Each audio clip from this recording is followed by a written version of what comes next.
Hello student, सुप्रभात, नमस्ते। Hindi standard 6। आज मैं आपको हिंदी में आपको ग्रामर का जो एक्सरसाइज होता है वो थोड़ा बहुत बताऊंगी। तो आप लोगों ने बहुत सारे चैप्टर किए तो थोड़ा बोर हो गए होंगे। तो हम ग्रामर में आज जैसे आप लोगों ने सीखा ही होगा कि चित्र के साथ उसके प्रश्न के उत्तर लिखने हैं, लेकिन इसमें नीचे दिए गए चित्र का वर्णन करते हुए 8-10 वाक्य लिखने हैं। तो आप जैसे फिफ्थ में करते थे ना, चित्र देखकर वाक्य लिखो, इसी तरह ही अभी आप सिक्स में आ गए हो तो सिक्स में भी ऐसा ही है। तो आज हम उसका वर्णन करेंगे, तो ध्यान से सुनेंगे और पेंसिल हाथ में रखना और मैं जो चित्र बता रही हूँ उसके साथ उसका वर्णन करना है और साथ में ऐसी लाइन भी लिखते जाइयो।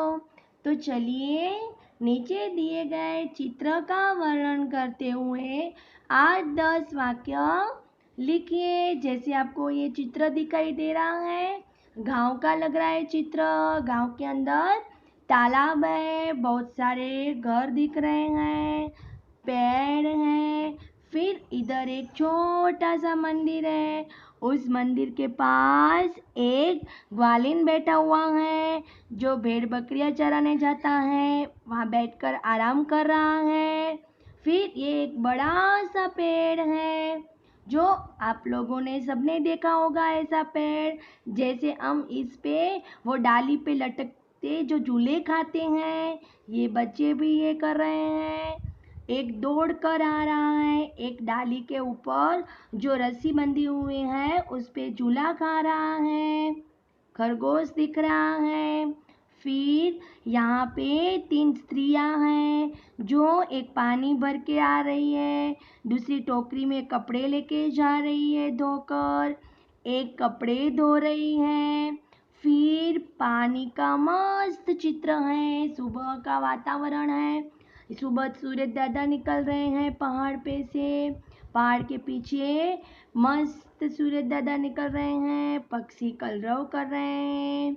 फिर इसके अंदर बत्तख है, हंस है, ये बत्तख है 3, हंस भी हैं।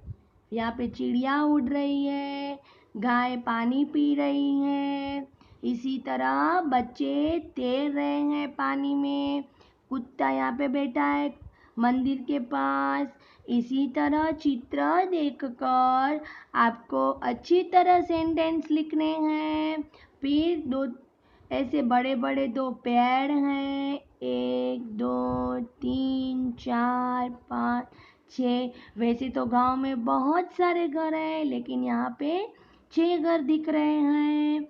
इसी तरह हमें ये तालाब के चित्र के साथ गांव का वर्णन लिखना है कि गांव था, गांव के अंदर तालाब था, तालाब में बच्चे झूले खा रहे हैं, मंदिर है, मंदिर के ऊपर मोर बैठा हुआ है, सुबह का प्राकृतिक सौंदर्य खिल उठा है, पहाड़ के पीछे सूरज दादा उगे हुए दिखाई दे रहे हैं। फिर 2 लड़के हैं जो तैर रहे हैं पानी में, 3 बत्तख हैं, चिड़िया है, कुत्ता बैठा हुआ है मंदिर के पास। इसी तरह आप अपनी भाषा में ये शब्द लिख सकते हैं। तो ये आपको समझ में आया होगा। अभी है आप 9 नंबर पे आप साइकिल लेकर स्कूल जाते हैं और रास्ते में ट्यूब पंचर हो जाती है। इस घटना का वर्णन कीजिए। अगर आप कहीं जा रहे हो, निकले हुए हो रोड पे, तो अचानक आपका टायर पंचर हो जाता है, तो आप इसकी घटना कैसे लिखोगे? 5-6 वाक्य लिखना है।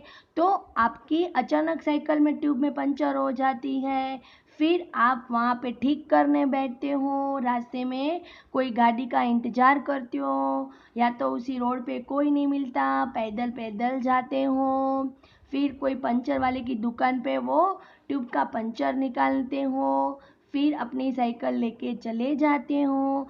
ऐसा अगर आपके साथ कोई भी घटना घटित होती है तो उसके बारे में आपको 5-6 वाक्य लिखने हैं। अभी है नंबर 10। नंबर 10 में लिखा है चित्र के आधार पर कहानी लिखिए। तो आप जब छोटे होंगे तभी सुनी होगी, इतने बड़े हो तो मगर और बंदर की कहानी तो सुनी होगी ना। तो नंबर 1 में चित्र है मगर और बंदर। यहाँ पे बड़ा सा जामुन का पेड़ है। जामुन के पेड़ के नीचे मगर तालाब में तैरता है और रोज पेड़ के नीचे आराम करता है, और ऐसे करते करते दोनों में दोस्ती हो गई। फिर बंदर रोज मगर को जामुन खिलाता है। एक दिन मगर बंदर को क्या बोलता है कि मेरे साथ घर चलोगे। तभी बंदर मगर के साथ जाता है, वो उनकी पीठ पर बैठ जाता है। तीसरे नंबर पे ऐसे दिखाई दे रहा है कि मगर बंदर को ऐसे बात कर रहा है कि मेरी मगरी बोल रही है कि तुम्हारा जो हार्ट है, हृदय है, वो कितना मीठा होगा। तुम इतने मीठे मीठे जामुन खाते हो, तुम कितने मीठे हो। तो आज उसे तुझे खाने की इच्छा हुई है, तो तुम घर चलोगे। तभी तालाब में उसके साथ रास्ते में बातें हो रही हैं। तभी बंदर सोचने में पड़ा कि अभी मैं क्या करूं। अभी वो सोच करके बोलता है मगर को कि अरे मेरा जो कलेजा है वो तो मैं पेड़ पे भूल आया हूँ। तो मगर ने भी सोचा नहीं, फिर से मगर उसको वहाँ उस पेड़ के पास ले जाता है। फिर मगर अब बंदर ने ऊपर से डाई लगाकर पैर पर चढ़ गया और वो बोलता है कभी कलेजा ऐसे पेड़ पर थोड़ी ना होता है, मैं तुम्हारे साथ नहीं चलूँगा। मगर निराश होके वापस चल जाता है। तो इस कहानी से हमें ये सीख मिलती है कि हमें कभी झूठ नहीं बोलना चाहिए और किसी के साथ विश्वासघात करना नहीं चाहिए। हमें अच्छी मित्रता निभानी चाहिए। तो मगर और बंदर की कहानी आप लोगों ने सुनी होगी, तो याद आ गए ना पुराने दिन आपके। ठीक है, थैंक यू।